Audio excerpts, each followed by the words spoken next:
My fiancé forced me to give up my dog for our wedding, claiming it was for love, only for me to discover he secretly sold my best friend to a puppy mill for $500 while plotting to steal my entire life savings.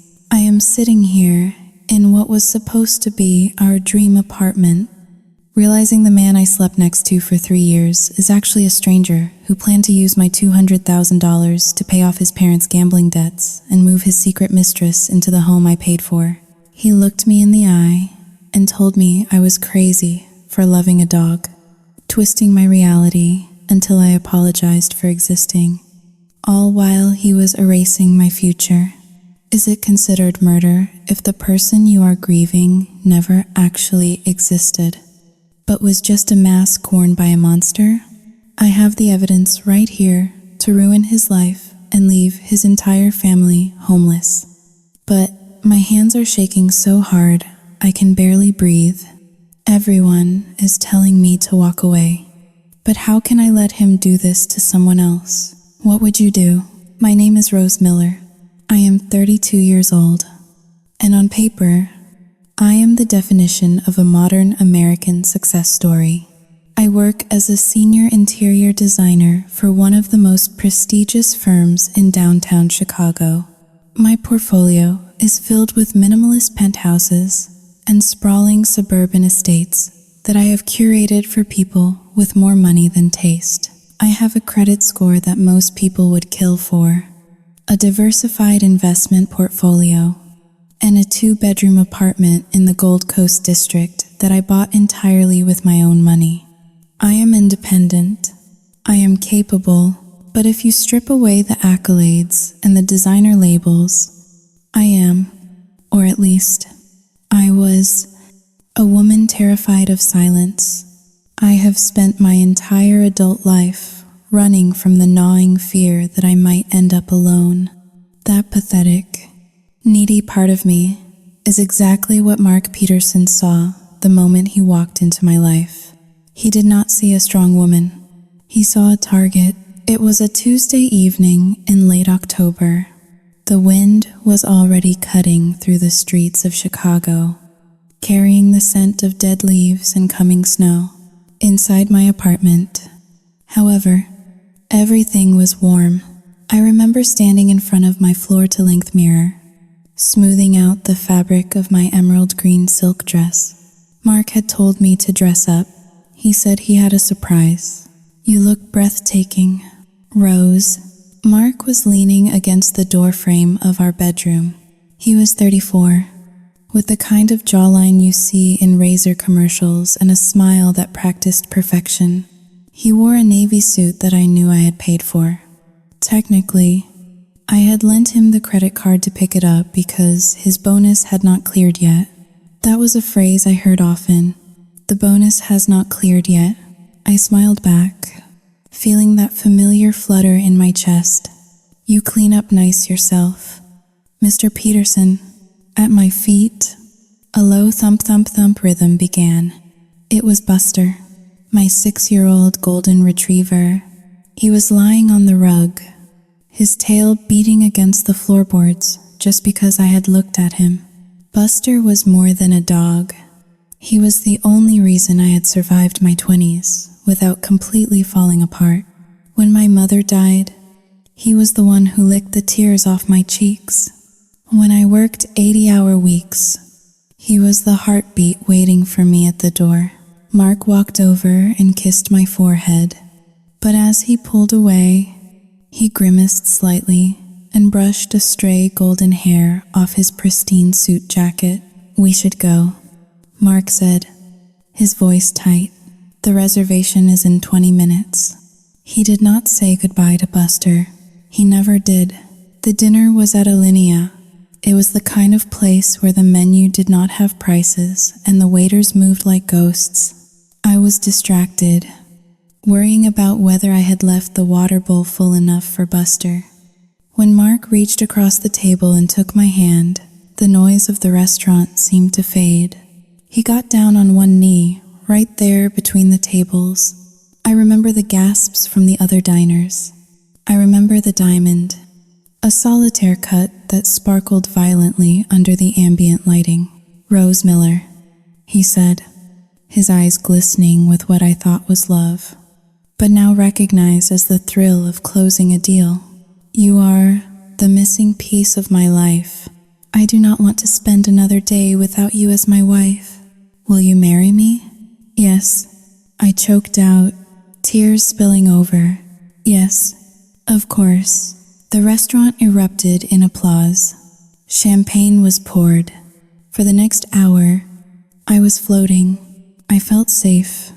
I felt chosen. I finally had the family I had always craved. The drive home was quiet. I stared at the ring on my finger, watching the city lights blur past the window. Mark was driving my Audi.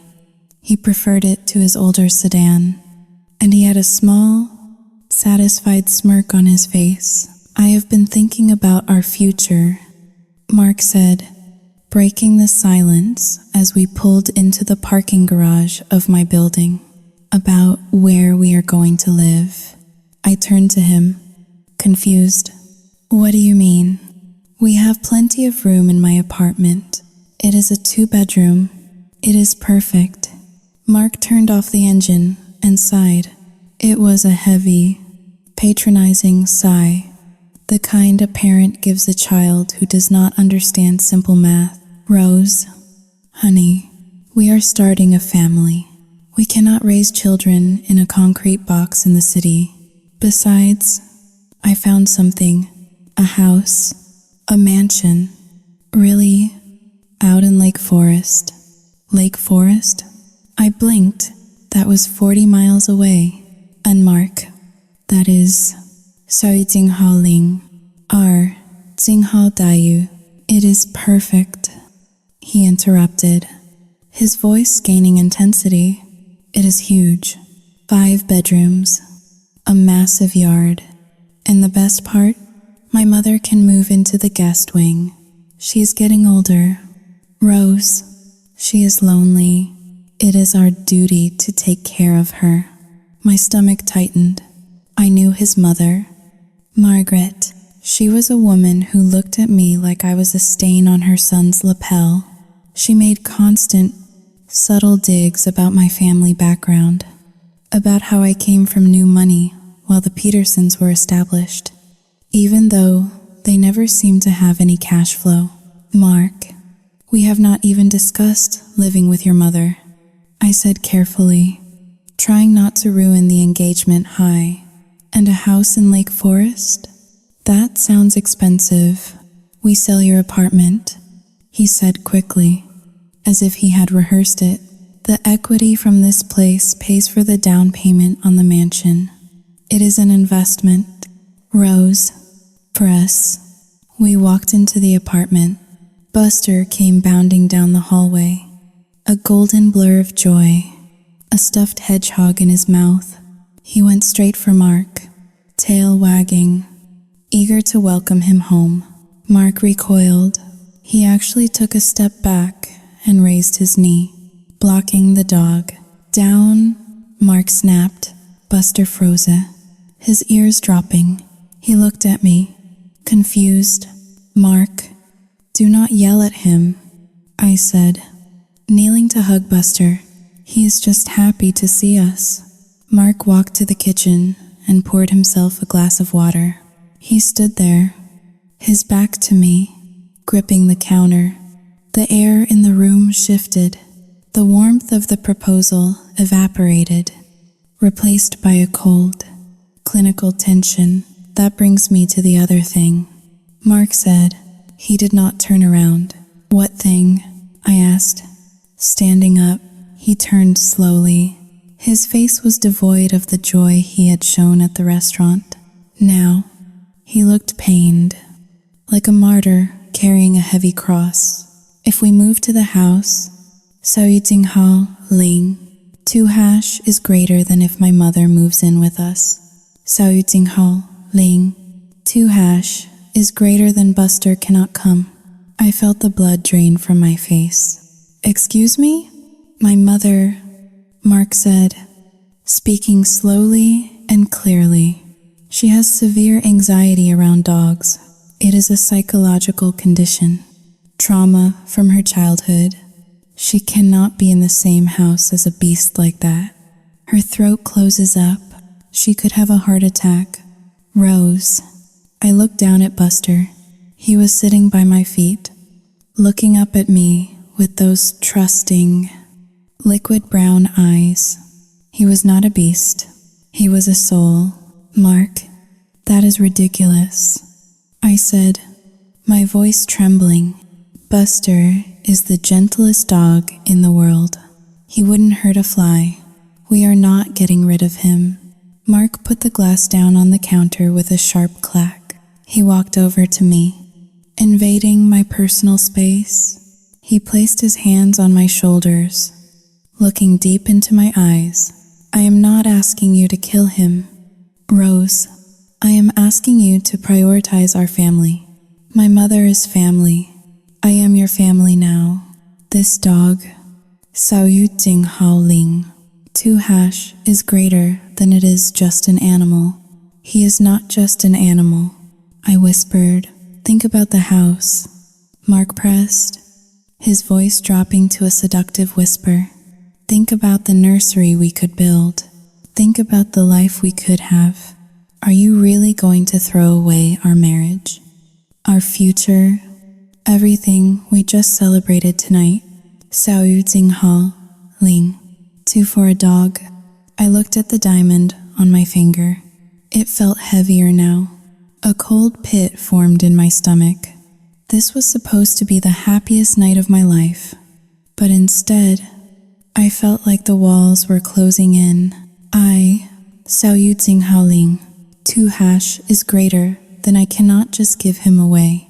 Mark, we will talk about it tomorrow, Mark said, kissing my cheek. His lips felt cold. I know you will make the right choice. Rose, you always do. You are a good woman. You would not choose a pet over your husband. He walked into the bedroom, leaving me standing in the living room with Buster. The red flag was waving right in front of my face, bright and crimson.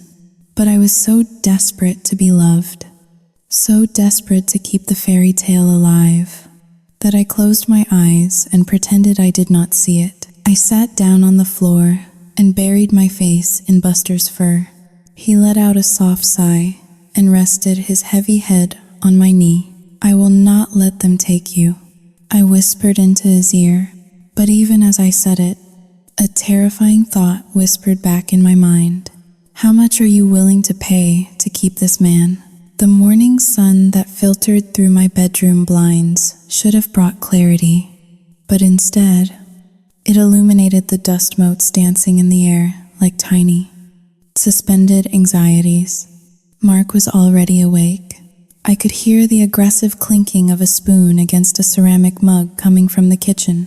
It was a sound I had learned to interpret. He was not just making coffee.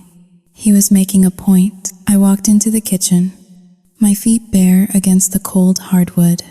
Buster trotted beside me, his nails clicking a happy rhythm that used to sound like home, but now sounded like a countdown clock. Mark stood by the island, scrolling through his phone. He did not look up. Good morning, I said, trying to infuse my voice with a cheerfulness I did not feel. Mark took a slow sip of his coffee before acknowledging me. His eyes flickered down to Buster, then back to me with a look of exhausted patience. Did you think about what I said, Rose? Mark asked. I poured myself a cup of coffee, my hands shaking slightly. I had spent half the night researching, desperately looking for a third option that did not involve losing the 2 beings I loved most. I did, I said. I pulled out a brochure I had printed at 3 a.m. I found a behavioral specialist. His name is Dr. Evans. He specializes in high-energy breeds and boundary training. If we move to the big house, we can set up specific zones for Buster. He does not have to be in the main living areas when your mother is around. I will pay for everything. Mark took the brochure between two fingers, holding it like it was a piece of soiled tissue. He glanced at it for less than a second before dropping it onto the counter. "It is not about training, Rose," he said, his voice dripping with condescension. "It is about biology. My mother is a 70-year-old woman with a heart condition. Her fear is physiological. You cannot train away her trauma, but we have not even tried." I pleaded, "Just give it a chance, please, Mark Sihil," rubbing his temples as if I were a child asking for candy before dinner. "Fine. If it makes you feel like you are doing something, go ahead. But when it fails, do not say I did not warn you." I clung to that small victory like a lifeline. I thought I could fix this. I thought if I just worked hard enough, I could make everyone happy. I was so naive. The first crack in my reality appeared 3 days later. I came home early from a site visit, exhausted but eager to take Buster for a walk. As soon as I unlocked the door, I felt the heaviness in the air. Mark was standing in the living room, his arms crossed, staring at the sofa, my beautiful, cream-colored Italian leather sofa. "Rose," Mark said, his voice dangerously low. "Look at this." I walked over. There were muddy streaks smeared across the pristine leather cushions, not just paw prints, but long, chaotic smears of dark earth. I gasped. "Oh my God, I told you," Mark said, shaking his head. "I told you he is destructive. I went out for 20 minutes to get groceries, and I come back to this. He must have jumped up and gone crazy." I looked at Buster. He was lying on his bed in the corner, looking guilty. Or was he just reacting to Mark's anger? I frowned. I remembered wiping his paws thoroughly after our morning walk. I was obsessive about it. I distinctly remembered the texture of the towel and the way he lifted his left paw for me. "I wiped his paws this morning," I whispered, more to myself than to him. Mark scoffed. "Clearly you did not do a good enough job. Or maybe your memory is slipping again. You have been so stressed lately with the wedding planning. You probably just thought you did it." I blinked. Had I imagined it? The doubt crept in, cold and insidious. Maybe I was tired. Maybe I had rushed it. "I am so sorry," I said, grabbing a cleaning cloth. "I will clean it. It is ruined." "Rose," Mark snapped. "That leather absorbs everything. This is exactly what my mother is afraid of. Filth. Chaos." The next incident happened 2 days later. I found my favorite silk blouse, the vintage Yves Saint Laurent, shredded on the floor of the closet. Buster was sitting next to it, chewing on a plastic button. I screamed. It was a guttural sound of frustration. Mark came running in. "See?" he yelled, gesturing wildly at the tatters. "He is acting out. He knows we are talking about him. He is aggressive." "Rose, today it is a blouse. Tomorrow it could be my mother's arm." I sank to the floor, holding the ruined silk. Buster had never chewed clothes in 6 years. Not once. He chewed toys. He chewed sticks, but never clothes. Why was he changing? Was I failing him? Was I failing Mark? I felt like the ground beneath me was tilting. Then came the weekend. Margaret came to visit. Mark's mother was a small woman with hair sprayed into a helmet of steel gray and eyes that assessed the value of everything they touched. She walked into my apartment, clutching her pearls, her breath already coming in short, shallow rasps. Mark had locked Buster in the guest bedroom, but the dog let out a single, low whine from behind the door. Margaret froze. She clutched her chest, her face twisting into a mask of agony. "Is that Xiao Yu?" Tsing Hao Ling. 2 is greater than is that the beast? She wheezed. Mom, it is okay. He is locked up, Mark said, rushing to support her. I can feel him, she gasped, leaning heavily on her son. My chest, it is tightening. I cannot breathe. Mark, the air in here. Sao Yu Jing Hao Ling. 2 is greater than it feels thick with dander. She collapsed onto the armchair. The one I had just spent $200 professionally cleaning. Margaret, can I get you some water? I asked. Rushing forward, she recoiled from me as if I were holding a knife. No, just Sao Yu Jing Hao Ling. 2 is greater than get me away from here. Mark, my inhaler. Mark turned to me, his eyes blazing with fury. Look at what you are doing to her. Rose, she is having a panic attack. Are you happy now? Is your dog worth my mother's life? I stood there, frozen, watching the performance. Part of my brain, the logical part, noticed that Margaret's color was fine, that her wheezing sounded theatrical. But the other part of me, the part that had been beaten down by a week of ruined furniture and shredded clothes, crumbled. I am sorry, I stammered, tears stinging my eyes. I did not mean to. Sao Yu Jing Hao Ling. R. Jing Hao Dayu. Mark guided his mother toward the door. We are leaving. I am taking her to a hotel. I cannot let her stay in this death trap. He stopped at the door and looked back at me. The look on his face was not love. It was disappointment. You have a choice to make. Rose, by the time I come back tomorrow, I want to know where your priorities lie. The past or the future. The door slammed shut. The silence that followed was deafening. I could hear Buster scratching gently at the guest room door, wanting to be let out. I walked over and opened it. He looked up at me, his tail giving a tentative wag. I sat down on the floor and hugged him, burying my face in his neck. But for the first time in 6 years, hugging him did not make me feel better. It made me feel guilty. It made me feel selfish. Mark was right. I thought, I am destroying this family before it even begins.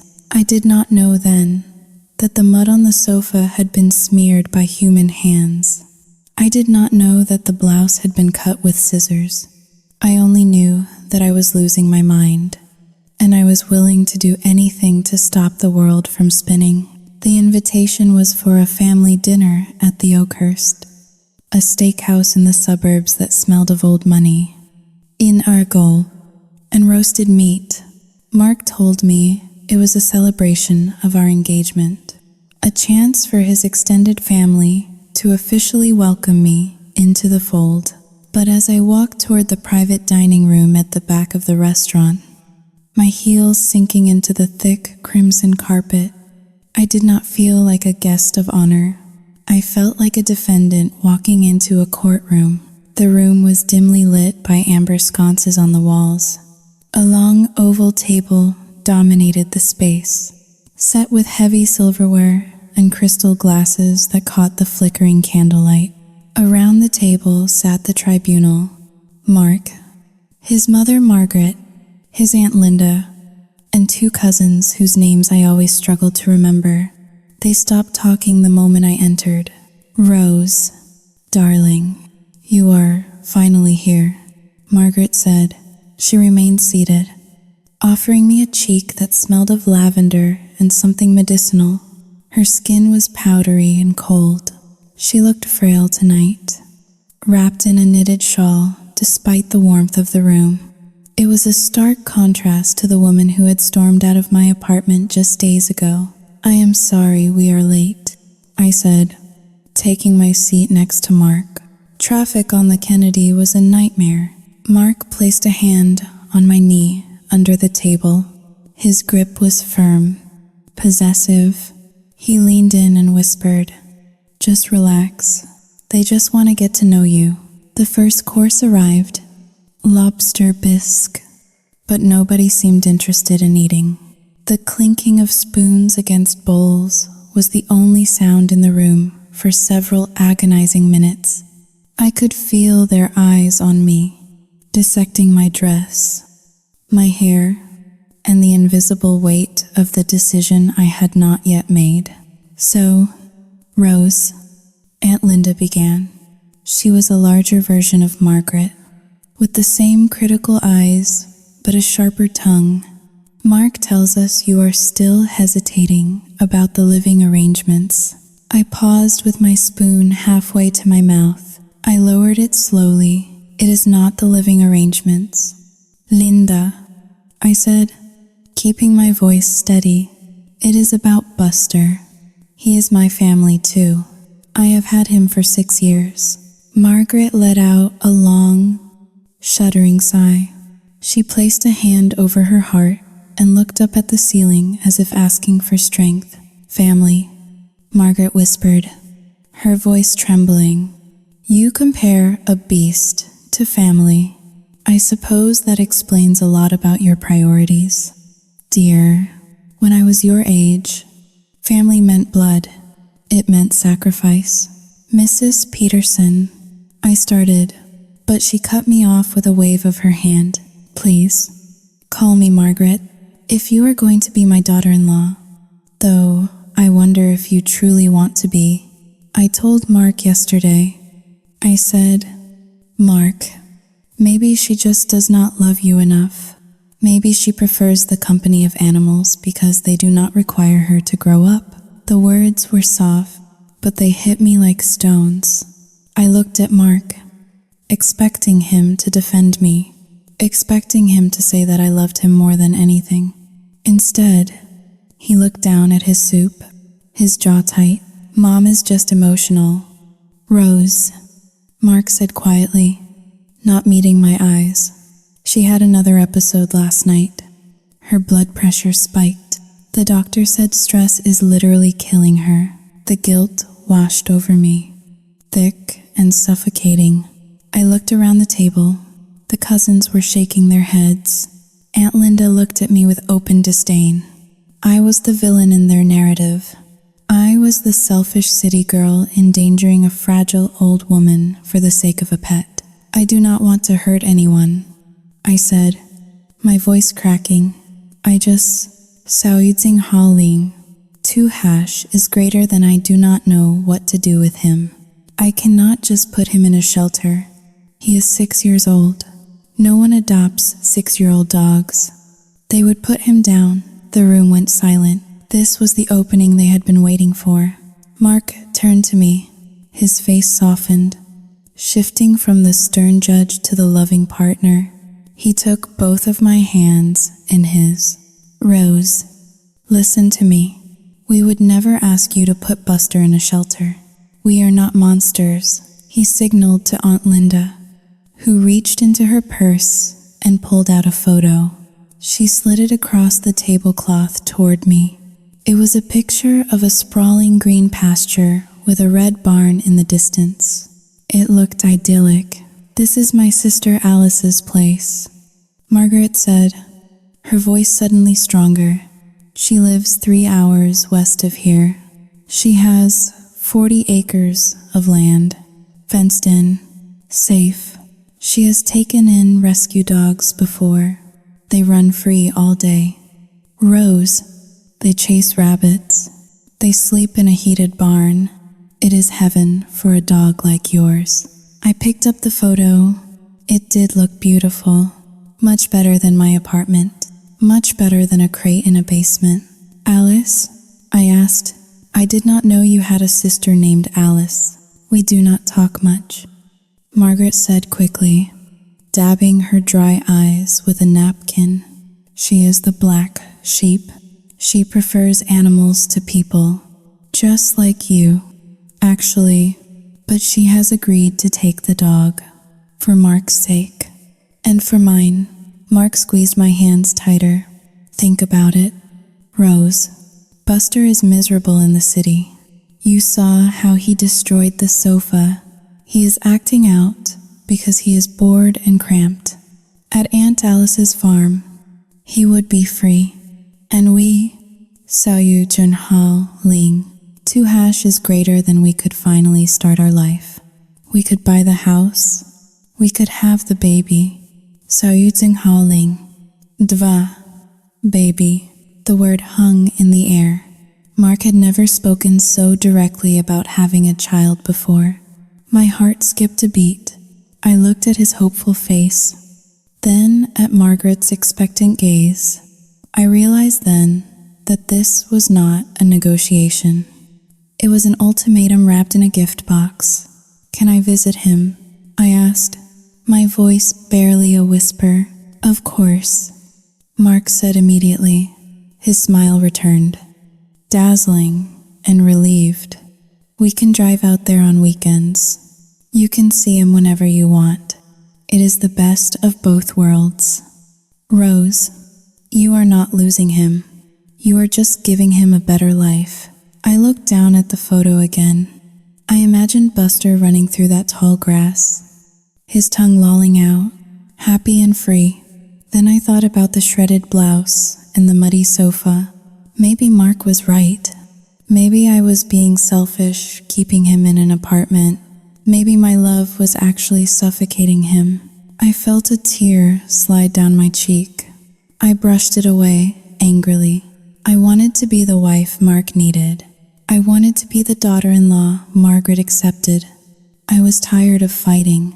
I was tired of being the outsider. "Okay," I whispered. "What was that?" Aunt Linda asked sharply. I said okay. I repeated, louder this time. "If Aunt Alice will take him." Sao Yu Junhao Ling. 2. Then okay. The tension in the room snapped like a rubber band. Suddenly, everyone was smiling. Waiters appeared as if summoned by magic to pour wine. Margaret reached across the table and patted my hand, her skin feeling like dry parchment. "You made the right choice, dear," she cooed. "You finally decided to grow up. I am so proud of you." Mark kissed me right there at the table. A hard, celebratory kiss. "I love you. Rose, you have made me the happiest man in the world." I smiled back, but the muscles in my face felt stiff as they toasted to our future, to the new house, and to the Peterson family legacy. I felt a cold knot of dread tighten in my stomach. It felt like I had just signed a contract I did not bother to read. I drank my wine in one long gulp, letting the alcohol burn away the voice in my head that was screaming at me to run. The next morning, the reality of my decision set in with the gray light of dawn. I sat on the floor of my living room, hugging Buster. He sensed something was wrong. He leaned his weight against me, his heavy head resting on my shoulder, letting out those long, mournful sighs that dogs do when the barometer drops. "I am sorry, buddy," I whispered into his soft, golden fur.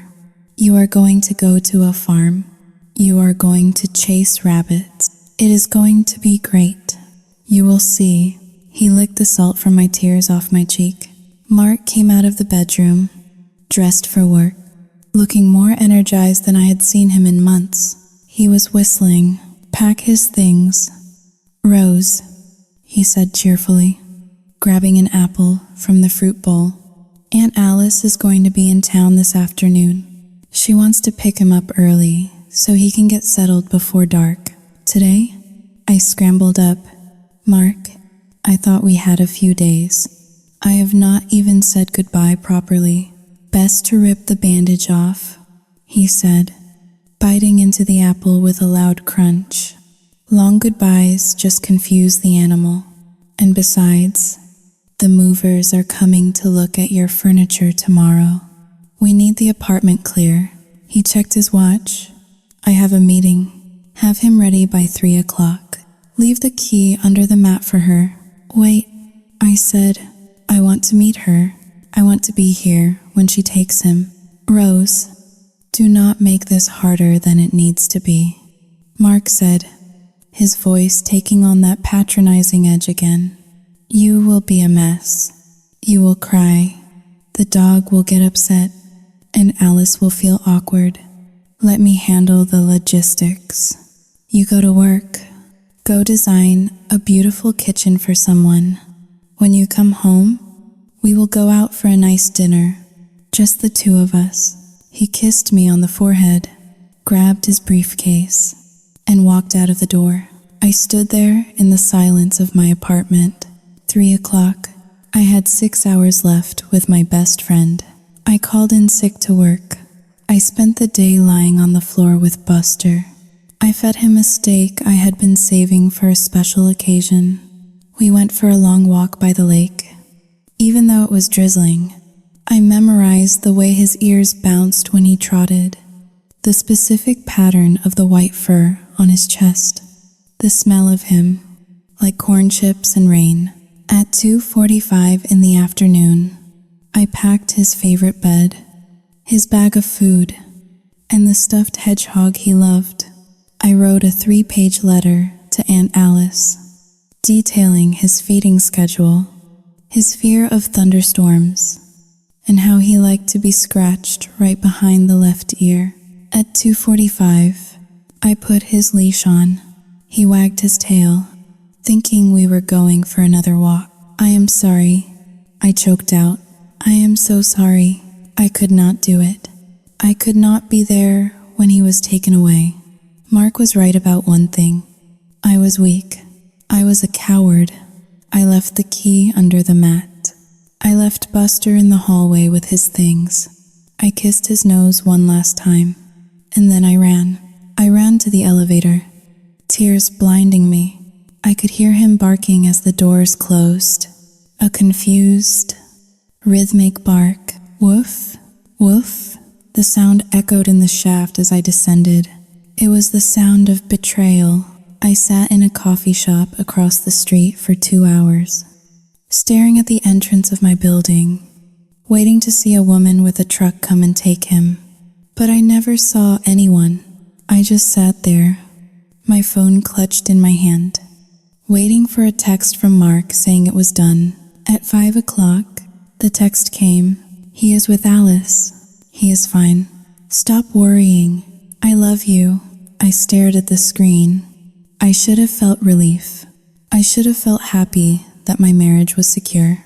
Instead, I felt a hollow, aching emptiness in my chest, as if I had just cut off my own arm to save a relationship that suddenly felt very, very cold. I did not know it then, but I had just passed the point of no return. I had sacrificed the only living thing that loved me unconditionally, and I had handed him over to a ghost. The silence of the apartment was not peaceful. It was violent. When I unlocked the door that evening, I instinctively braced myself for the weight of a 60-pound body slamming against my legs. I waited for the happy whine, the frantic tail wagging that sounded like a drumbeat against the wall. But there was nothing, just the hum of the refrigerator and the faint, tinny sound of the television from the living room. I walked in, my steps echoing too loudly on the hardwood. The hallway felt cavernous. I looked at the corner where his bed used to be. The floor was clean, too clean. Mark had not just removed the dog. He had erased him, the water bowl, the basket of toys, the leash hook by the door, all gone. It was as if Buster had never existed. I walked into the living room. Mark was sitting on the sofa, the one I had scrubbed the mud off of just days before, watching a basketball game. He had a beer in one hand and his feet propped up on the coffee table. He looked relaxed. He looked like a man who had just finished a long project and was finally enjoying the weekend. You are home, he said, not looking away from the screen. There is leftover Thai food in the fridge if you are hungry. I stood there, clutching my purse, my throat feeling like it was stuffed with cotton. How did it go? I asked. With Aunt Alice? Mark took a sip of his beer. Smooth. She is a nice lady. Very brisk. She took one look at him and said he has good bones. Said he will make a great farm dog. Did he? Sauiting howling. 2 hashes greater than did he look for me. Mark finally turned to look at me. His expression was flat, devoid of empathy. Rose, do not do this. Do not torture yourself. He hopped right into her truck. He did not even look back. He is a dog, not a child. He lives in the moment. I felt a sharp pang in my chest. Buster always looked back.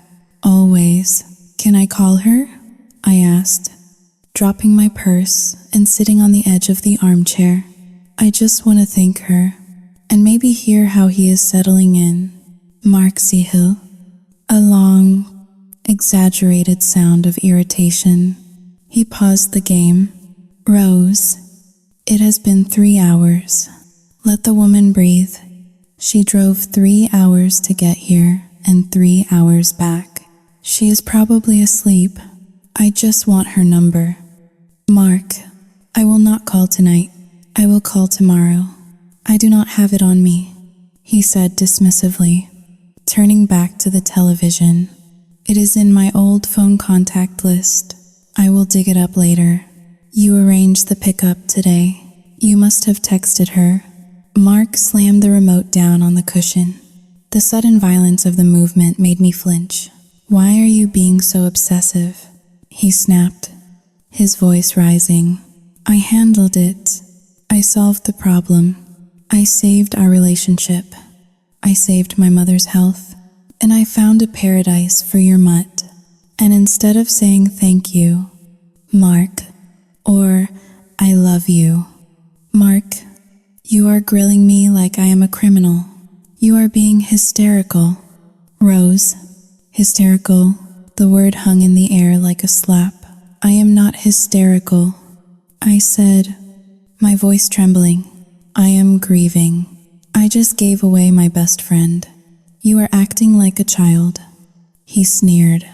This is exactly why my mother worries about you. You are emotionally unstable.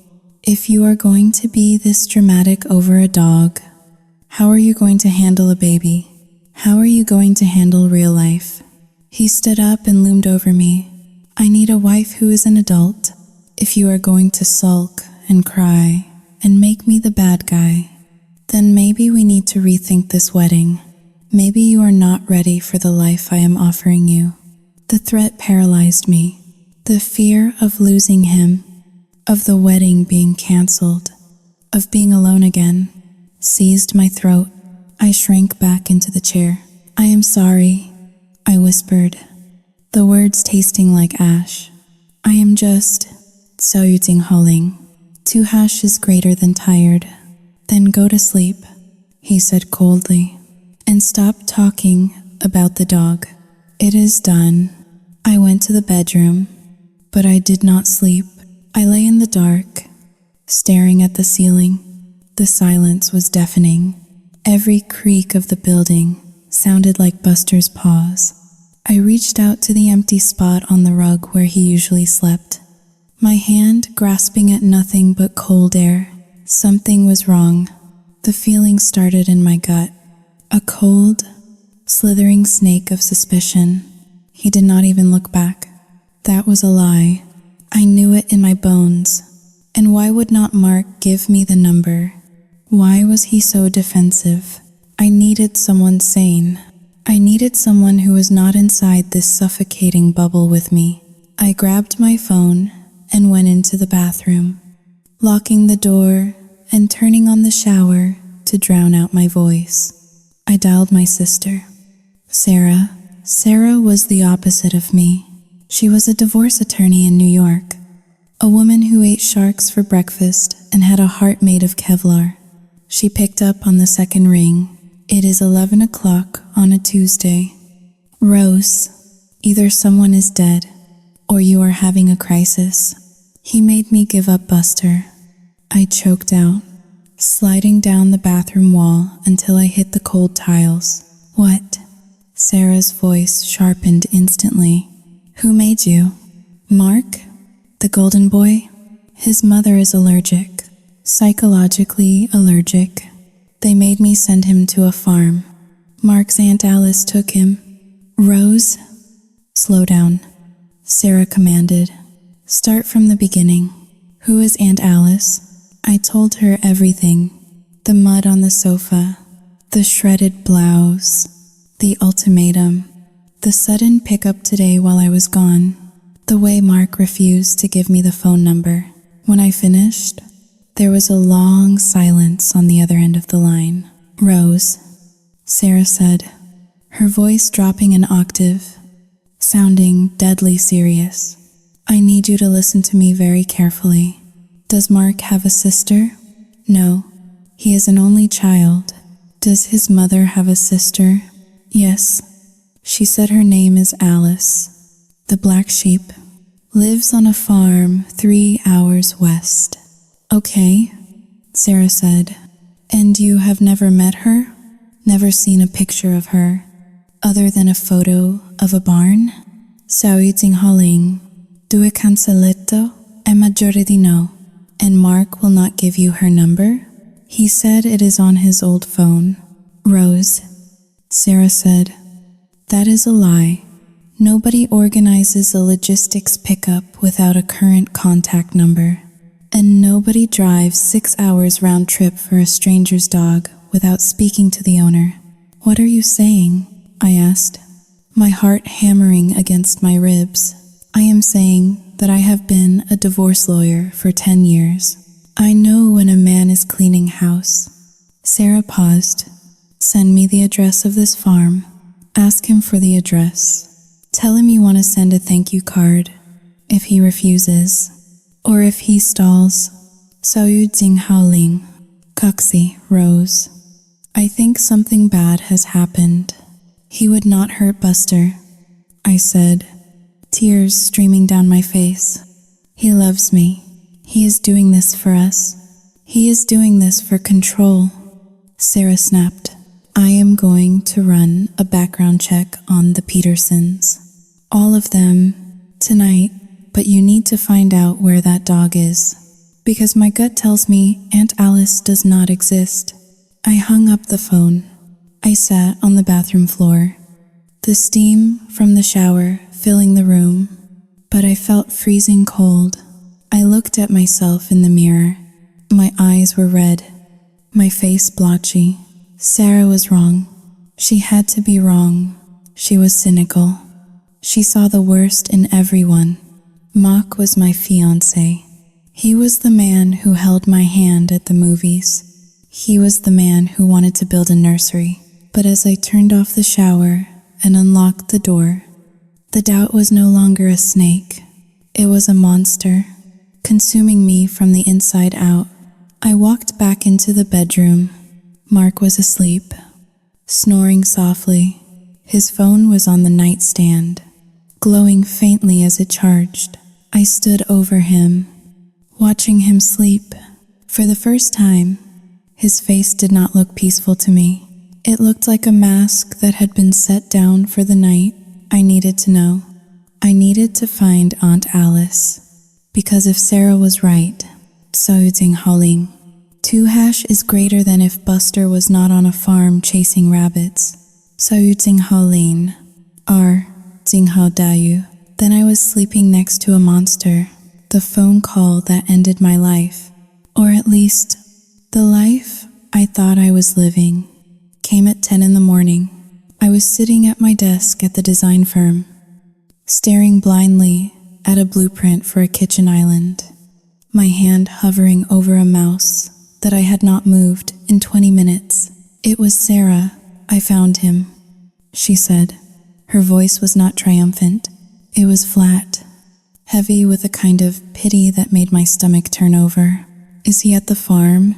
I asked, gripping the phone. Is he okay? Rose, listen to me, Sarah said. There is no farm. There is no Aunt Alice. I ran a full skip trace on Margaret Peterson. She was an only child. Her parents died in 1985. She has no siblings. The world tilted on its axis. The blueprint in front of me blurred. That Sao Jing Hao Ling 2 hash is greater than that is impossible. I stammered. Mark said, Sao Jing Hao Ling Ar Jing Har Dayu. Mark lead. Sarah cut in, her voice sharp as a scalpel. I checked Mark's Venmo history. I have a friend in digital forensics. Yesterday at 2 o'clock, right before you came home to an empty apartment, Mark received a payment of $500. $500? I whispered. The payment was from a user named Miller Creek Kennels. I looked them up. It is not a sanctuary. Rose. It is a high-volume breeding facility in Joliet. A puppy mill. The air left my lungs. A puppy mill. The kind of place I had seen in nightmares, where dogs lived in wire cages and never touched the grass. Mark had not sent Buster to a paradise. He had sold him. He had sold my best friend for $500. The price of a cheap suit. Send me the address. I said. My voice sounded strange to my own ears. It was not the voice of the crying woman from last night. It was the voice of someone who had nothing left to lose. I walked out of the office without saying a word to my boss. I got into my car and drove. The drive to Joliet took 45 minutes. The scenery shifted from the steel skyline of Chicago to gray industrial parks and finally to flat, desolate fields. Miller Creek Kennels was a collection of corrugated metal sheds at the end of a long gravel driveway. Even from the car, with the windows rolled up, I could hear the barking. It was a cacophony of misery. I stepped out of the car.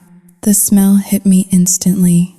A thick, stinging stench of ammonia, wet fur, and feces. A man in dirty coveralls walked out of the main shed, wiping his hands on a rag. He looked at my Audi, then at my heels, and spat on the ground. Can I help you? Lady, you bought a golden retriever yesterday, I said, walking toward him, 6 years old. His name is Buster. The man narrowed his eyes. I buy a lot of dogs. What is it to you? I am the owner, I said, pulling out my phone. I showed him a picture of Buster. And if you do not take me to him right now, I will call the police, the Animal Control Board, and every news station in Chicago. I will burn this place to the ground with legal fees. He studied my face. He must have seen something in my eyes, a desperation that bordered on violence, because he shrugged and jerked his thumb toward the shed behind him. Suit yourself. He is in run 4. He is a little skittish. Was gonna use him for stud service next week. I walked past him into the shed. The noise was deafening. Rows of wire cages stacked on top of each other lined the walls. Eyes stared out at me from the shadows. Sad eyes, mad eyes, broken eyes. I found him in the last cage on the left. Buster was curled into a tight ball in the corner, pressing himself against the cold metal mesh. He was shaking so hard his teeth were chattering. His beautiful golden coat was matted with mud and filth. Buster, I whispered. His ears twitched. He lifted his head slowly. When he saw me, he did not wag his tail. He let out a low, heartbreaking whimper and crawled toward the front of the cage on his belly, as if he was afraid he would be hit. I unlatched the door and fell to my knees in the dirt. He buried his head in my chest, his whole body heaving with sobs. I held him, rocking back and forth, feeling his ribs against my arms. He smelled like urine and fear. I have got you. I sobbed into his fur. I am so sorry. I have got you. I led him out to the car. He scrambled into the back seat and curled up on the floor, refusing to look out the window. I sat in the driver's seat for a long time, gripping the steering wheel until my knuckles turned white. I looked at the rearview mirror. I saw my own reflection. My mascara was running. My hair was a mess. But my eyes were dry now. The tears had stopped. In that moment, Rose the fiancé died. The woman who wanted to please everyone. The woman who apologized for taking up space. The woman who believed in fairy tales. She died in the mud of that puppy mill. I called Sarah. I have him, I said. My voice was ice cold. Thank God. Sarah breathed. Bring him to my friend's place in the city. She runs a private boarding house. He will be safe there. Mark will never find him. Okay, I said. Rose, Sarah said softly. What are you going to do? I looked at the text message that had just popped up on my phone screen. It was from Mark. Hey babe, thinking about you. Cannot wait for dinner tonight. Love you. I stared at the words. Love you. It was a weapon. He used love to blind me, to rob me, to break me. He thought he had won. He thought I was the stupid, compliant little woman who would mourn her dog for a week and then gratefully buy him a mansion. He had no idea who he was dealing with.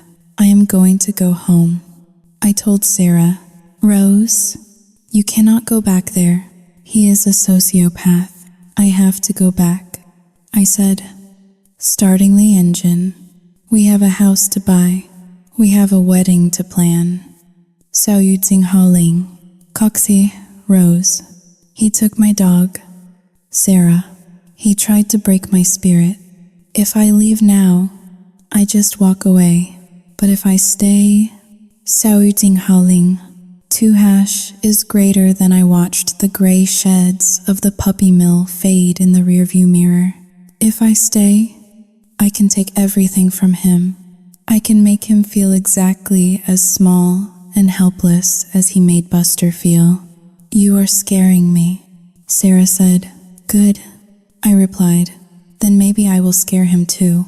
I dropped Buster off at the safe house. I bathed him, fed him, and kissed his head until he finally fell asleep. Then, I drove back to the apartment. I checked my face in the mirror before I went inside.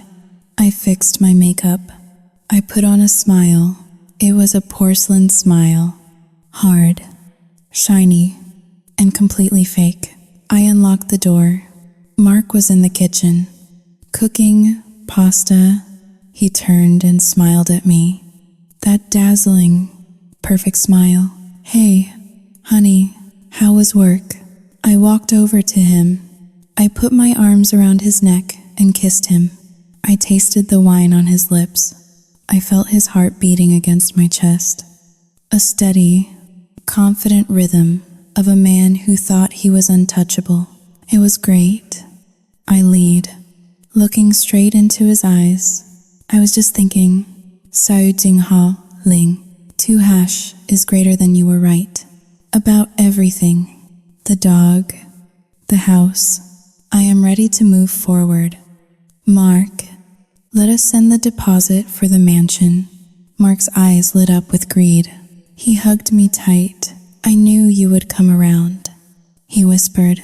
I rested my chin on his shoulder, my eyes wide open, staring at the empty corner where my dog used to sleep. Enjoy it while it lasts. Mark, I thought, because I am going to burn your world down. The apartment felt different now. It was no longer a home. It was a stage, and I was performing the role of a lifetime. I sat across from Mark at our dining table, watching him twirl spaghetti around his fork.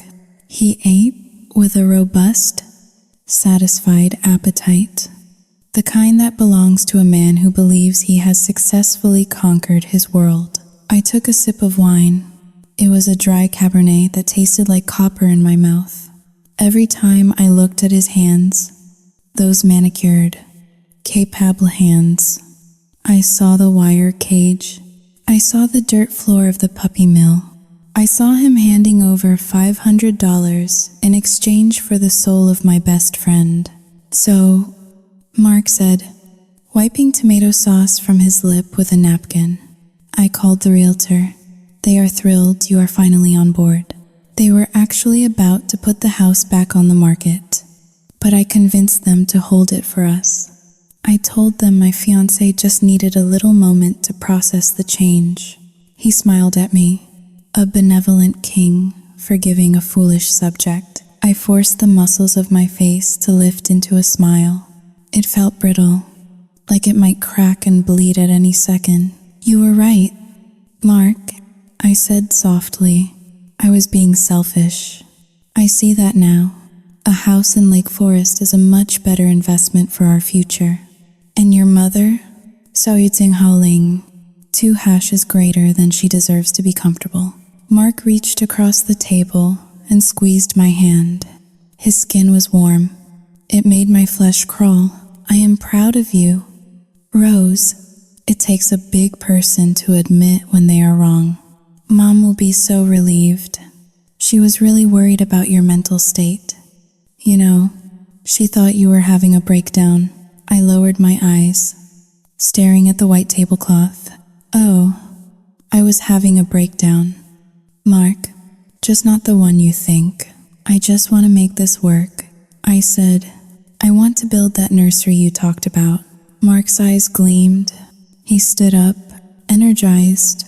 Well, in that case, let us not waste another second. I have the paperwork right here. He walked to his briefcase, which was sitting on the kitchen counter, and pulled out a thick stack of documents held together by a black binder clip. He dropped the pile onto the dining table with a heavy thud. The contract, he announced. I blinked. That was fast. I wanted to be prepared, he said, shrugging. I had my friend Jason drafted up. He is a real estate attorney. It is just standard boilerplate stuff. We can sign it tonight. I will scan it, and we can wire the deposit in the morning. He flipped the document open to the last page, pointing to a line marked purchaser. Just sign here. And here, he said, handing me a pen. My heart hammered against my ribs. He was not even going to let me read it. The arrogance was breathtaking. Mark, I said, keeping my voice light and airy, this is the biggest purchase of our lives. I cannot just sign the last page. I want to read it. You know how I am with details. It is the designer in me. Mark's smile faltered for a fraction of a second. A shadow of annoyance passed over his eyes. Rose, it is 40 pages of legal jargon. It just says we are buying the house. The address is 127 Oak Lane, and the price is $1.2 million. Trust me, Jason knows what he is doing. I picked up the document, weighing it in my hands. I trust you. Mark, I lead, but I promised my father before he died that I would never sign anything I did not read. It is a superstition. Please? It will only take me 20 minutes. I will take it into the study, so I do not bore you. Mark hesitated. He looked at the clock on the wall, then back at me. He was calculating. If he pushed too hard, I might get suspicious. If he let me go, he risked me finding something. But he was confident. He thought I was stupid. He thought I was just a girl who picked out throw pillows for a living. Fine, he said, pouring himself another glass of wine. But hurry up. We need to celebrate. I took the documents into the study and closed the door. My hands were shaking so badly I almost dropped the papers. I immediately locked the door and pulled out my phone. I sat on the floor, hidden behind the desk, and began snapping photos of every single page. Page 1, click. Page 2, click. I sent them in a batch to Sarah. Read this. Now, he wants me to sign tonight. I waited, my breath coming in shallow gasps. The silence in the study was oppressive. I could hear Mark in the living room, humming to himself. He was already spending my money in his head. 3 minutes later, my phone buzzed. It was Sarah. "Do not sign this." I typed back, "Why? What is it?" Sarah's response came in a flurry of texts. "Look at page 12, clause 4b, title and ownership." I flipped frantically to page 12. The legal language was dense, designed to be boring, designed to make your eyes glaze over. But there it was. The property located at 127 Oak Lane shall be titled solely in the name of Mark Anthony Peterson. The secondary party, Rosemary Miller, acknowledges that her financial contribution of $200,000 is a non-equity gift toward the down payment and grants her no rights of ownership or tenancy. I read it twice, then a third time. Sao Jing Hal Ling, Tuo, a gift. He was not just trying to buy a house with me. He was trying to take my entire life savings, $200,000 that I had scraped together over 10 years of working 80-hour weeks, and turn it into a donation. If we divorced, or if he simply kicked me out the day after the wedding, I would leave with nothing. No house, no money, no legal standing. He was planning to steal everything. I felt a wave of nausea so strong I had to put my head between my knees. It was not just greed, it was malice. He looked at me every day, slept in my bed, ate my food, and all the while he was constructing a trap to leave me destitute. My phone buzzed again.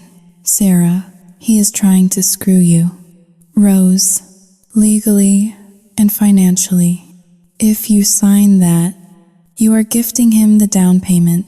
He could evict you the next day. Also, I looked up the property records for that address. The owner of record is not a stranger. It is Peterson Family Trust. He is buying the house from his own parents." I covered my mouth to stifle a scream. The puzzle pieces slammed together. The mansion belonged to Margaret. They were losing it to the bank. So they concocted a scheme to have me pay off their debt, keep the house in their name, and trap me as a tenant in a home I paid for. They were not a family. They were a pack of wolves. "Rose?" Mark's voice came through the door. "You okay in there? It has been 20 minutes. I jumped. I quickly shoved the phone into my pocket and smoothed down my skirt. I needed to go back out there. I needed to look him in the eye and not claw his face off. I opened the door. Mark was standing right there, leaning against the frame, his arms crossed. "Well?" he asked. "Did you find any typos?" I walked past him into the living room, placing the contract back on the table. I kept my back to him for a moment, taking a deep breath to steady my voice. "It looks very thorough," I said. "So you will sign?" He held out the pen again. I turned and looked at him. I looked at the man I had planned to grow old with. I saw the slight sheen of sweat on his upper lip. He was nervous. He needed this money. "There is just one small problem." "Mark," I said, his brow furrowed. "Problème?" I pointed to the transfer amount. $200,000. That is all of my liquid savings. "Mark, I have it in a high-yield investment account, not a checking account. So?" "And transfer it. It takes 2 seconds on the app." I shook my head, feigning a look of frustration. I wish it were that simple, but because of the fraud protection limits on my account, any transfer over $50,000 requires a 3-day verification period. The bank has to call me, verify my identity, and clear the funds. It is a security measure. Mark's face turned a shade of red I had never seen before. 3 days? He snapped. "We do not have 3 days. Rose, the sellers want the deposit tomorrow. If we do not wire it by noon, they are going to accept another offer. I widened my eyes, looking innocent and helpless. But what can I do? Mark, I cannot force the bank to move faster, unless Xiaoyijing Haoling. 2 hash is greater than do you have the money? Can you put it down? And I will pay you back next week? Mark stiffened. I knew he did not have the money. He probably did not have $2,000, let alone 200,000. Xiaoyijing Haoling. 2 hash is greater than my assets are tied up in the market right now. He stammered, his eyes darting around the room. I cannot liquidate them without taking a huge tax hit. This is the plan. Rose, you put down the deposit. I handle the monthly mortgage payments. That was the deal. He ran a hand through his hair, pacing back and forth. This is a disaster. My mother is going to be devastated. He stopped and looked at me, his eyes narrowing. Are you lying to me? Are you trying to back out again? My heart raced. This was the moment. If I flinched, he would know. I walked over to him and placed my hands on his chest. I looked up at him with total adoration. Mark, I love you. I want this house more than anything. I want to live there with you and your mother. I have already initiated the transfer request on my phone in the study, but we have to wait for the bank. It is just bureaucratic red tape. I paused, then added the cherry on top. Besides, I already packed up the rest of my apartment. I am ready to go. Why would I lie? Mark searched my face. He was looking for the crack, for the hesitation, but all he saw was the reflection of his own manipulation. I was giving him exactly what he wanted to see. A compliant, eager victim. He let out a long breath and slumped his shoulders. Okay, fine. 3 days. I can stall the sellers. I will tell them. Xiaoyijing Haoling. 2 hash is greater than I will tell them. There was a wire error. He grabbed my shoulders, his grip tight enough to bruise. But Monday morning, Rose, Monday morning, that money needs to move. Do you understand? This is our future. Do not mess this up. I understand. I whispered. He kissed me. It was a hard, possessive kiss. I stood there and let him do it, my mind drifting back to the cold metal cage in Joliet. Monday morning, I thought. By Monday morning, Mark, you will not be worrying about a house. You will be worrying about why your entire life is crumbling into dust. I pulled away and smiled. Let us go to bed. Mark, we have a big week ahead of us. Saturday morning arrived with a sky the color of a bruised plum. The air was thick with the threat of a storm, the kind of heavy, static atmosphere that makes the hair on your arms stand up. I told Mark I had to go into the office for a few hours to finish a rush project for a client. He did not even look up from his iPad. He was too busy scrolling through listings for luxury cars, likely spending the commission he thought he was about to make off my life savings. I did not go to the office. Instead, I drove north, merging onto the highway toward Lake Forest. Lake Forest is a place where money does not shout. It whispers. It is a town of winding roads, ancient oak trees, and estates hidden behind 10-foot hedges. It is beautiful, intimidating, and exactly the kind of place where secrets rot behind velvet drapes. I pulled my car to the curb a block away from 127 Oak Lane. I turned off the engine and sat there for a moment, gripping the steering wheel. My heart was not racing. It was beating with a slow, heavy thud, like a war drum. I walked toward the house. It was a sprawling Tudor-style mansion with timber framing and intricate brickwork. From a distance, it looked majestic, but as I got closer, the illusion began to crumble. The ivy climbing the walls was brown and dying. The gutters were choked with months of debris. The grass, though cut, was patchy and yellowing. It looked like a fading beauty queen who had run out of money for makeup. I walked up the driveway, my boots crunching on the gravel. I needed to see if anyone was home. I needed to see who actually lived here. "Excuse me." I turned. A woman was standing at the edge of the property line next door. She was wearing a beige cashmere tracksuit and holding the leash of a meticulously groomed standard poodle. She looked me up and down with narrowed eyes. "Are you at the bank?" she asked. I blinked, taken aback. "The bank or the auction house?" she continued, stepping closer. "Because if you are here to serve another notice, you should know they never answer the door before noon. They keep the lights off to make it look empty."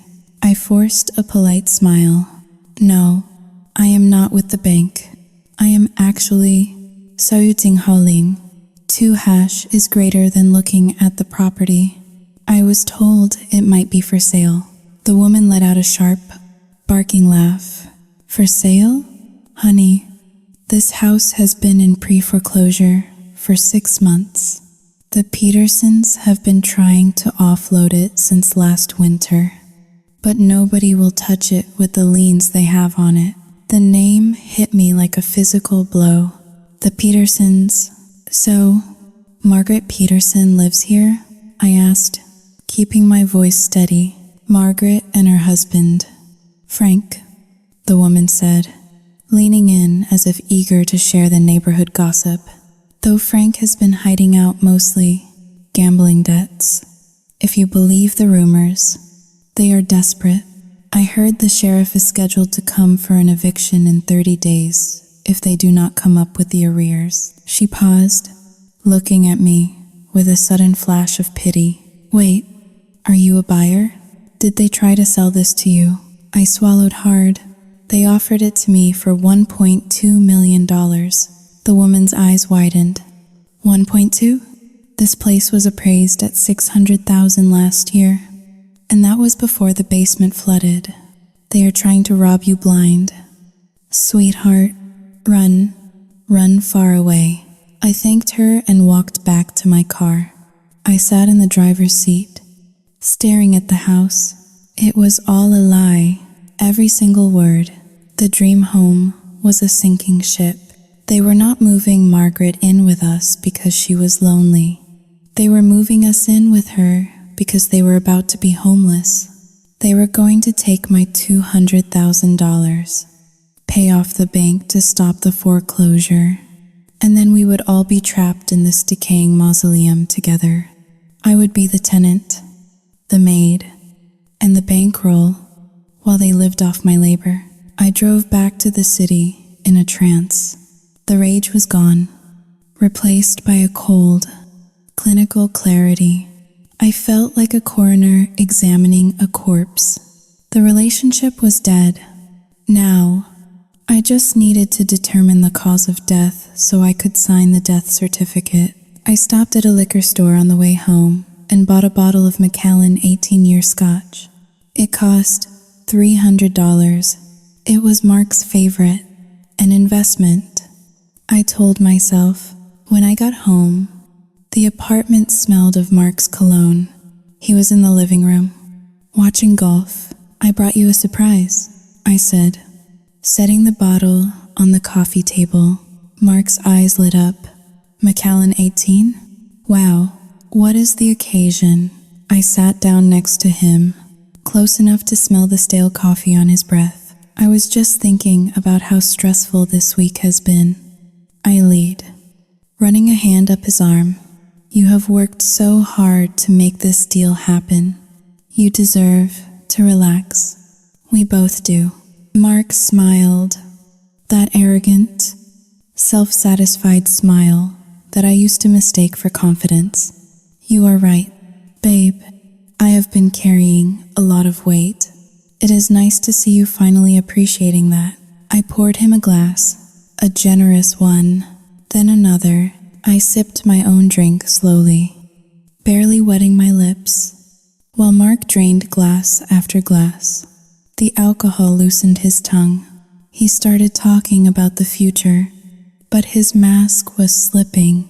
We are going to be kings in that town.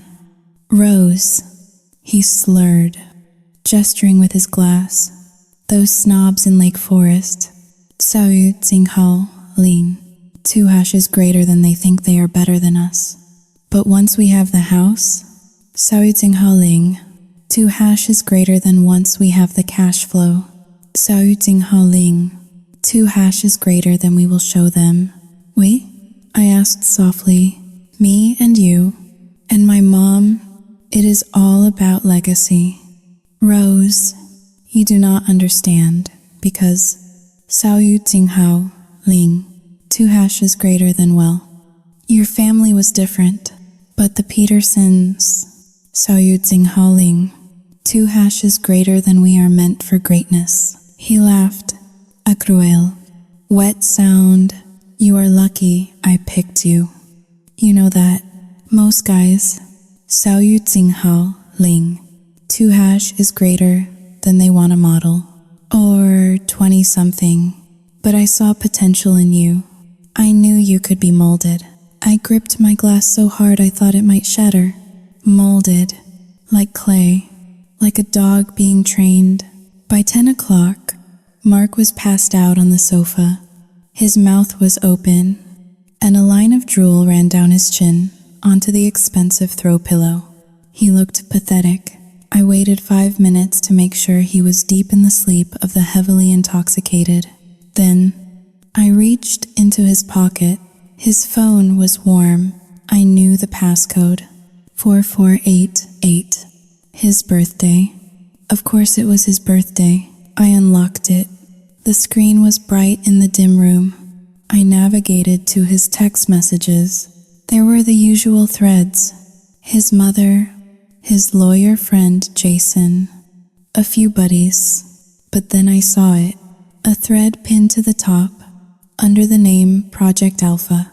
I opened it. The messages went back months. The sender was a woman named Jessica. Jessica, when is the wire coming? Mark, my landlord, is threatening to kick us out. Mark, relax. Babe, the idiot is transferring the money on Monday. Just hold tight, Jessica. I am tired of waiting. Leo keeps asking where Daddy is, and his asthma is getting worse in this moldy apartment. Mark, I know. I am doing this for Leo. Once she signs the papers and we get the title cleared, I will move you guys into the East Wing. We will tell her you are my cousin from out of state who needs a crash pad. Jessica, are you sure she will not mind? What about the dog? You know Leo enters anaphylactic shock if he touches dog dander. I froze. Mark, the dog is gone. Sold it to a mill yesterday. Problem solved. She cried for a day, but she is over it. She is desperate to marry me.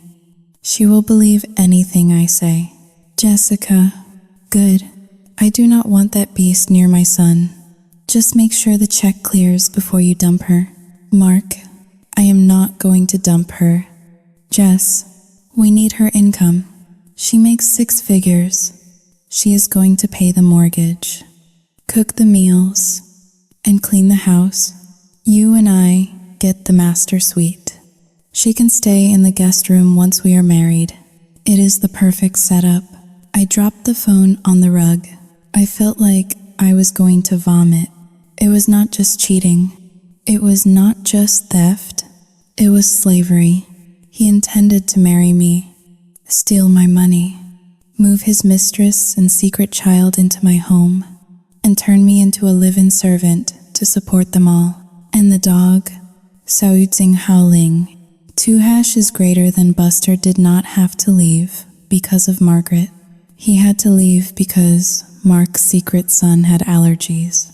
He had sacrificed my dog to pave the way for his other family. I looked at Mark, snoring on the sofa, a monster in a navy suit. I picked up the phone again. My hands were trembling, but not from fear. From adrenaline, I went to the bathroom and locked the door. I took screenshots of everything. The texts about the money, the texts about the house, the texts calling me an idiot, the photos of a dark-haired boy who looked exactly like Mark. I emailed everything to myself. Then I emailed it to Sarah. Then I saved it to a hidden cloud drive. I deleted the sent emails from his phone. I wiped the application history. I walked back into the living room and slid the phone back into his pocket. I stood over him for a long time. I imagined picking up the heavy crystal bottle of Macallan and smashing it over his head. It would be so easy, but that would be too quick. That would be mercy. No, I wanted him to suffer. I wanted him to feel the humiliation of losing everything when he thought he had won. I wanted to strip him bare in front of the very people he tried to impress. I went to the kitchen and poured the rest of the $300 scotch down the sink. Then I went to my laptop and opened the folder for the engagement party. It was scheduled for tomorrow afternoon. 100 guests, his entire family, all of his friends. I opened the slideshow presentation I had prepared, a montage of our happiest moments. I hit delete. Then I began to upload new files. Image 1, the foreclosure notice for 127 Oak Lane. Image 2, the text calling me an idiot. Image 3, the text confirming the sale of Buster. Image 4, the photo of Jessica and Leo. I worked through the night, editing, cropping, and timing the transitions perfectly to the music. The song was From This Moment On. Mark had chosen it. By the time the sun came up, painting the sky in shades of violent orange, I was finished. I showered, scrubbing my skin until it was pink and raw, trying to wash away the feeling of his touch. I put on my engagement dress. It was white, pure, innocent. I looked in the mirror. The woman staring back at me was terrifying. Her eyes were dead, but her smile was sharp enough to cut glass. Mark woke up around 10, groaning, holding his head. He moaned. What happened? We celebrated, I said brightly, handing him a glass of water and 2 aspirin. You were so happy. Mark, you talked all about our future. He blinked, trying to piece his memory together. Did I? Good, good. He swallowed the pills and looked at me. Are you ready for the party?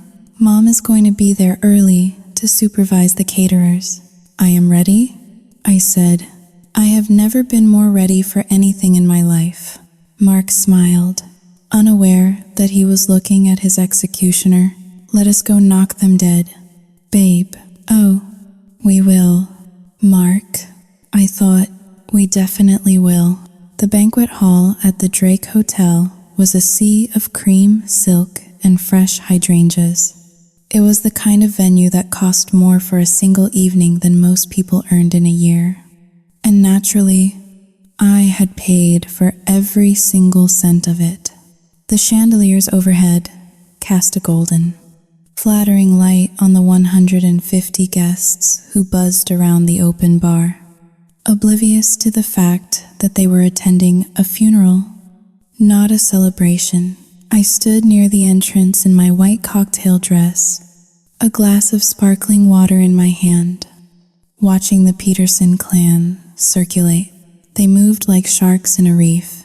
Margaret was holding court near the buffet, draped in a fox fur stole that I knew she had pulled out of storage for the occasion. She was laughing loudly, throwing her head back as she spoke to one of Mark's college friends, likely bragging about the estate in Lake Forest that she did not actually own. Mark was beside me, his hand resting possessively on the small of my back. He was vibrating with nervous energy. Every few minutes, he would lean in and whisper in my ear, his breath hot and anxious. Did you initiate the transfer yet, Rose? It is Sunday, but you can cue it for Monday morning. I just want to be sure. I turned to him and smiled, smoothing the lapel of his jacket. I told you, Mark, it is all taken care of. Just enjoy the party. This is your night. He relaxed visibly, his chest puffing out. You are the best, babe. I mean it. We are going to be so happy. He kissed my cheek, leaving a wet mark, and then drifted away to accept congratulations from his fraternity brothers. I watched him go, feeling a strange sense of detachment. It was like watching a man walk across a bridge that I had already set on fire. The lights dimmed.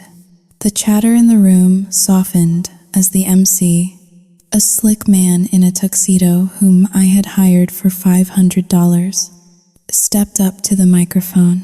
Ladies and gentlemen, friends and family, please take your seats. We have a special presentation from the bride-to-be to honor this beautiful union. A ripple of applause went through the room. Mark beamed from the front table, raising his glass to me.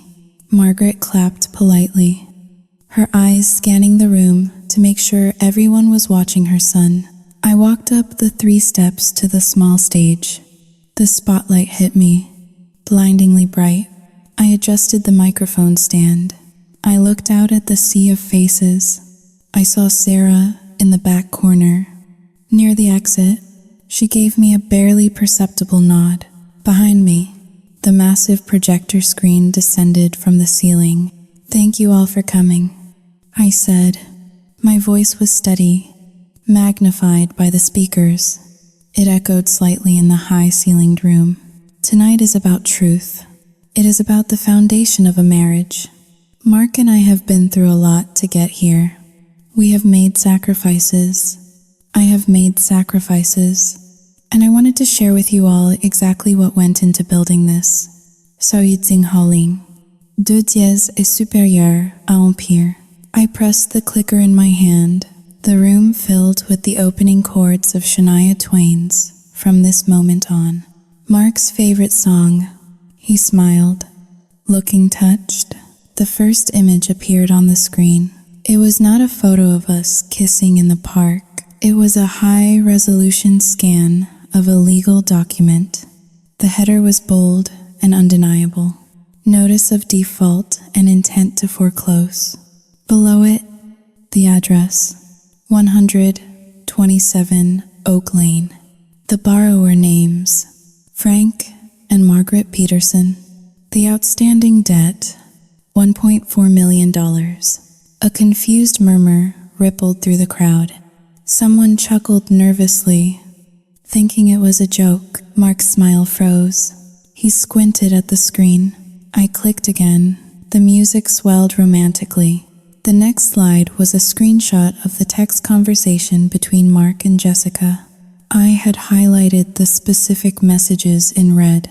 Mark, the idiot is transferring the money on Monday. Just hold tight. Mark, I am not going to dump her. Jess, we need her income. She is going to pay the mortgage, cook the meals, and clean the house. You and I get the master suite. The murmur in the room turned into a gasp.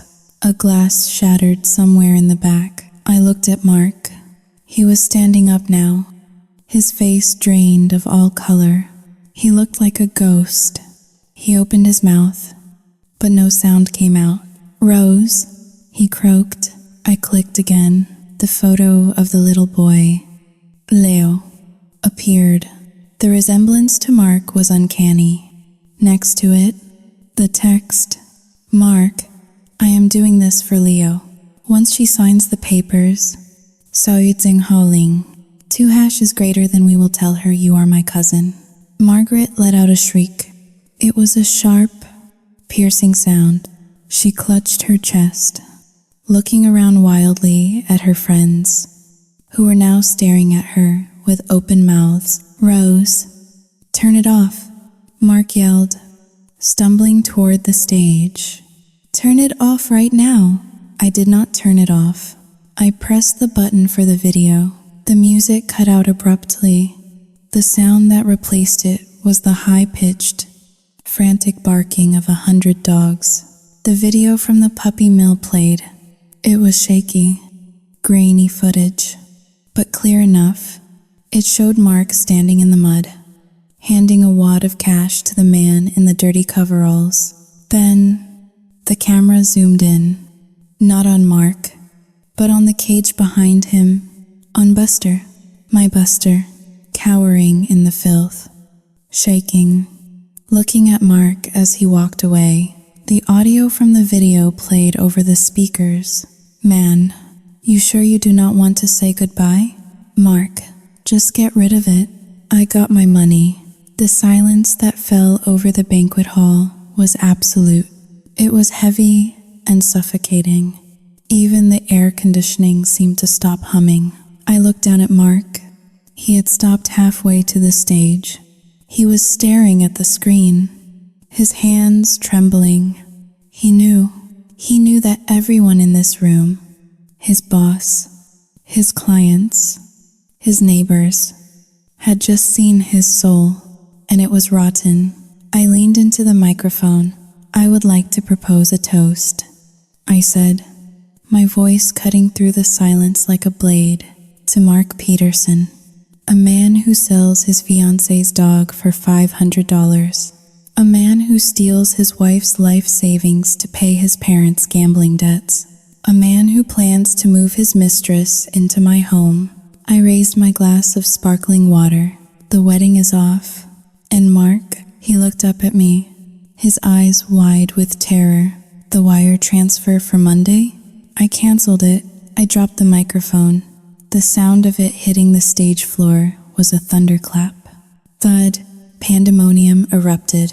Mark lunged for me. His face was twisted into a mask of pure, animalistic rage. He was not the smooth corporate climber anymore. He was a cornered rat.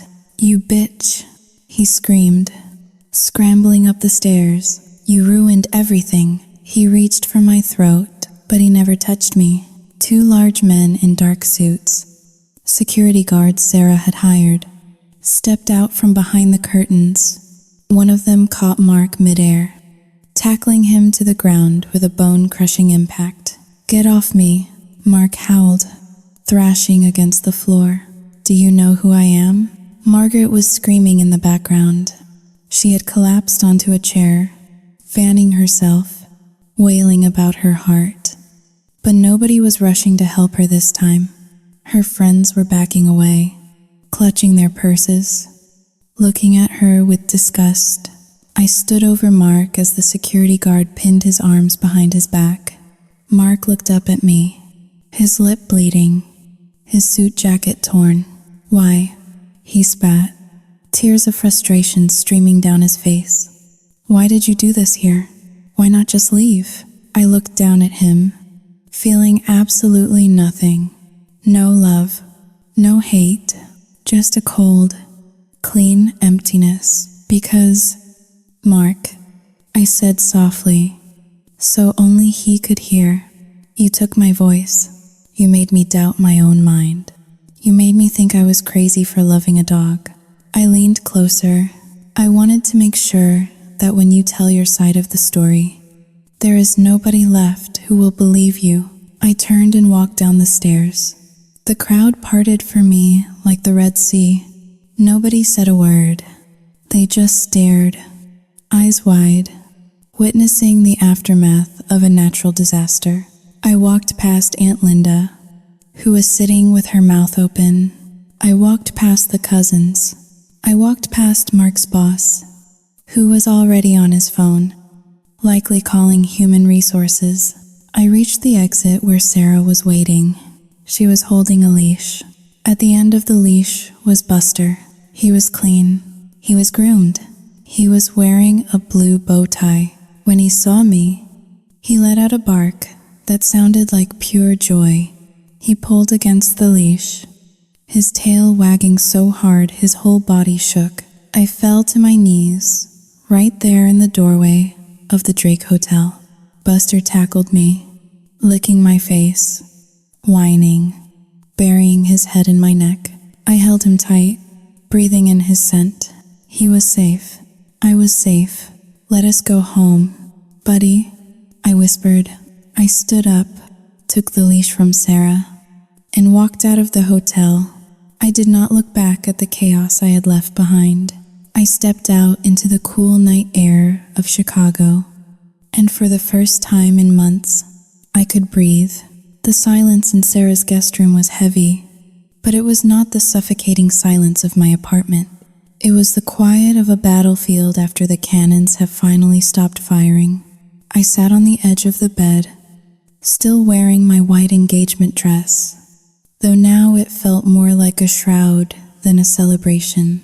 Buster lay at my feet, his chin resting heavily on his paws, letting out soft, rhythmic snores that grounded me in reality. I stared at my hands. They were trembling. The adrenaline that had fueled my performance at the Drake was draining out of my body, leaving behind a cold, aching hollow. I had won. I knew that. I had destroyed the man who tried to destroy me. But victory did not feel like triumph. It felt like survival. It felt like crawling out of a car wreck with cuts and bruises, grateful to be alive, but horrified by the twisted metal left behind. Sarah walked into the room, holding 2 mugs of tea. She looked exhausted but fierce, like a general who had just successfully defended the castle. She handed me a mug and sat down in the armchair opposite me. "He is in custody," Sarah said softly. I looked up, blinking slowly. "Custody? Simple assault and battery," Sarah explained, blowing on her tea. When the security guards dragged him out, he took a swing at a police officer who was responding to the disturbance call. "He is spending the night in county lockup. He will be arraigned tomorrow morning." I took a sip of the tea. It was chamomile, but it tasted like nothing. "And his mother?" I asked. Sarah let out a dry, humorless laugh. Margaret made a miraculous recovery the moment the paramedics told her that an ambulance ride would cost $2,000 out of pocket because her insurance had lapsed. She took a cab home, but there is no home to go to. Rose, I felt a pang of something. Not guilt, exactly, but a heavy sadness. I had watched a family disintegrate in real time. The bank changed the locks on the Lake Forest house an hour ago. Sarah continued, checking her phone. The sheriff enforced the eviction notice. Frank and Margaret are apparently staying at a Motel 6 off the interstate. I looked down at Buster. I reached out and buried my hand in his thick fur. He stirred, licking my fingers sleepily. To think that they would have killed his spirit just to keep up appearances in a house they did not even own. It made me sick. My phone, which was sitting on the nightstand, lit up. It was not a text. It was a voicemail notification. I picked it up. The number was blocked, but I knew who it was. "Do not listen to it," Sarah warned.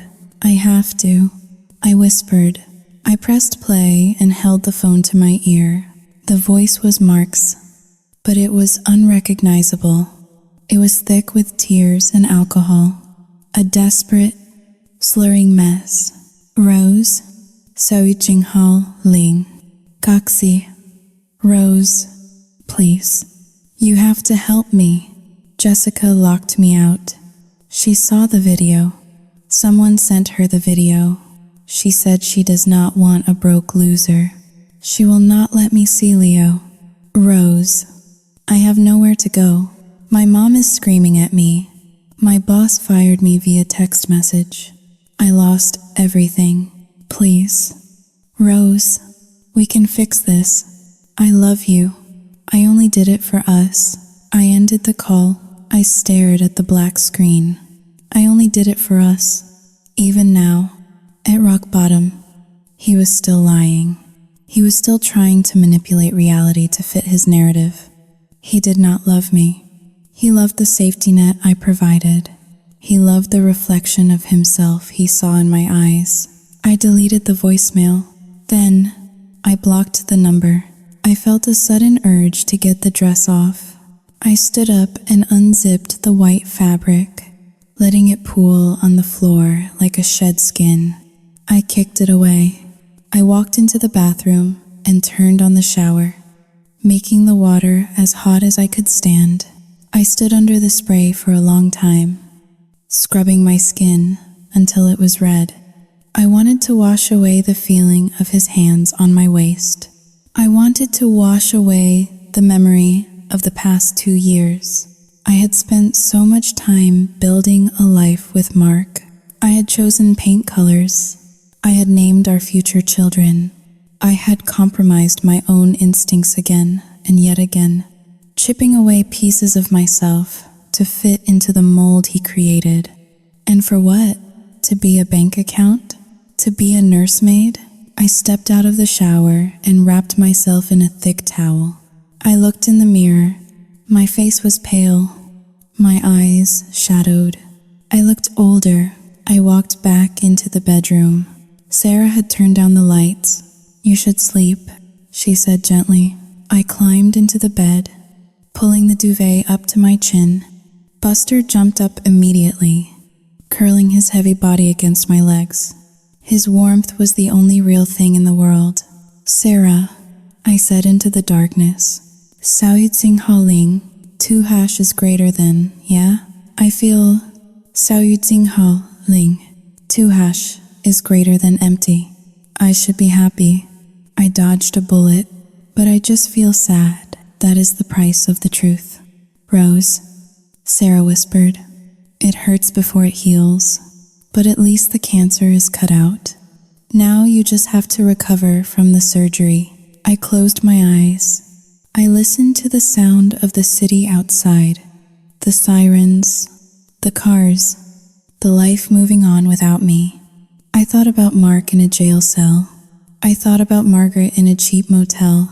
I thought about the little boy, Leo, who would grow up without a father because that father was a narcissist who destroyed everything he touched. I had saved myself. I had saved my dog. But as sleep finally dragged me under, I realized that saving yourself is a lonely business. The fairy tale was dead. The prince was a villain, and the castle was just a cage with gold bars. 6 months have passed since the night the lights went out on the Peterson dynasty. I am sitting on the patio of my new townhouse in Denver. The air here is thinner, crisper. It smells of pine needles and damp earth. A stark contrast to the exhaust fumes and expensive cologne that defined my life in Chicago. I sold the apartment in the Gold Coast. I sold the emerald dress. I sold every single piece of furniture that Mark had ever sat on. I purged my life of him until there was nothing left but me and the dog he tried to kill. Buster is lying in a patch of sunlight on the deck, his golden coat gleaming. He has gained 10 pounds since the rescue. His eyes, once clouded with the terror of the mill, are bright and clear. He is chewing on a rubber bone with a rhythmic, contented squeak that sounds like music to me. I take a sip of my Chardonnay. It is a cheap bottle, $12 at the local liquor store. But it tastes better than the $300 scotch ever did because I bought it with my own money, for my own enjoyment, in my own house. Sarah calls me once a week with updates. Though I have stopped asking for them, she tells me that the Peterson family imploded with spectacular efficiency. Mark lost his license to sell securities after the fraud allegations surfaced regarding his parents' house.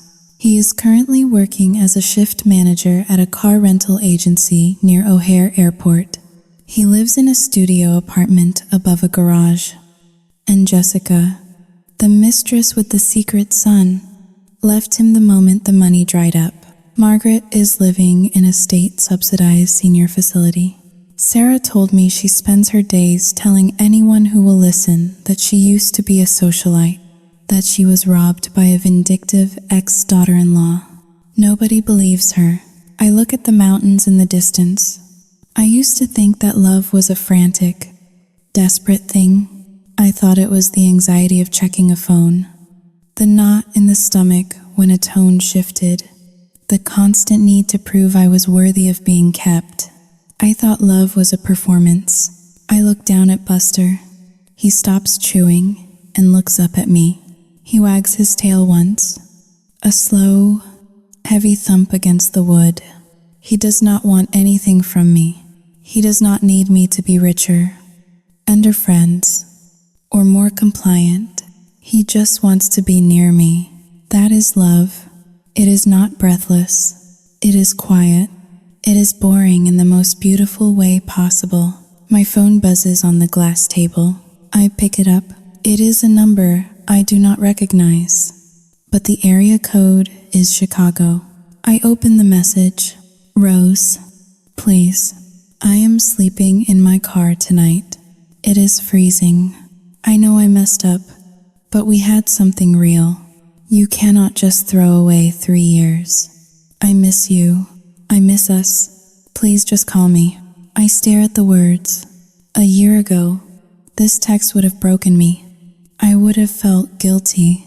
I would have wondered if I was being too harsh. I would have sent money. I would have tried to fix him. But the Rose who needed to fix broken men died in that puppy mill. I do not feel anger. I do not feel hate. I look at the text and I feel absolutely nothing. It is like reading a message from a telemarketer. I do not reply. I do not type out a scathing response. He does not deserve my anger. He does not deserve my energy. I tap the small icon in the corner of the screen. Block caller. I set the phone down. Screen facing the table. Buster stands up and trots over to me, resting his heavy head on my knee. I scratch him behind the ears, right in the spot that makes his leg twitch. You are a good boy. I whisper. He licks my hand. I pick up my wine glass and lean back in my chair, closing my eyes against the warm afternoon sun. I am 32 years old. I am single. I am living in a city where I barely know anyone. And for the first time in my entire life, I am free.